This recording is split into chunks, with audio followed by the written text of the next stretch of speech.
Good morning everyone. હું દિશા. મારો easy learning સાથે જર્ની 1 વર્ષની હતી. મને દુઃખ તો એ વાતનો છે કે આ મારો ફર્સ્ટ ને લાસ્ટ યર હતો 10th નો. મેં જ્યારે ઇઝી લર્નિંગ જોઈન કરેલું ત્યારે મને બહુ નવા એક્સપિરિયન્સ ફીલ થયા છે. મને પહેલાં કોઈ ટ્યુશનમાં નહીં થયેલા. મને ઇઝી લર્નિંગમાં આવીને આટલું બધું શીખવા મળ્યું. મેં બધા ટેકનિક્સને ઓલમોસ્ટ બધા વર્કશોપ મેં અટેન્ડ કરેલા છે અને બહુ લાઈફ લેસન્સ મળ્યા મને. જ્યારે વાત કરું કાલની લાસ્ટ ડિફેન્સની ટ્રેનિંગ, તે મને આખા વર્ષમાં આટલા લાઈફ લેસન્સ કોઈએ નહીં આપ્યા છે કે how should a girl protect. તે બધા મને કાલે સમજ પડીને એક એવું થયું કે એક ડીપ નોલેજ મળ્યું એના વિશે.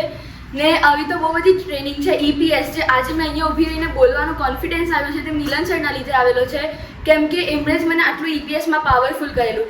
મેથ્સ જે મારું વીક હતું તે મુક્તિ મેમના લીધે થયેલું છે, કેમ કે મેં મેથ્સમાં એકદમ પુઅર તો નહીં કહેવાય પણ સારી હતી, બટ મને કોન્ફિડન્સ નહીં હતો કે મેં આ કરી શકા કે નહીં કરી શકા. આ બધો કોન્ફિડન્સ આ બે પ્યોર ડાયમંડ્સના લીધે ગ્રો થયેલો છે, જે છે મુક્તિ મેમ ને મિલન સર. મને ગેરંટી છે કે આવા ટીચર્સ તો ફ્યુચરમાં નહીં મળે, પણ મેમને સરથી તમે મળવા આવા. Thank you.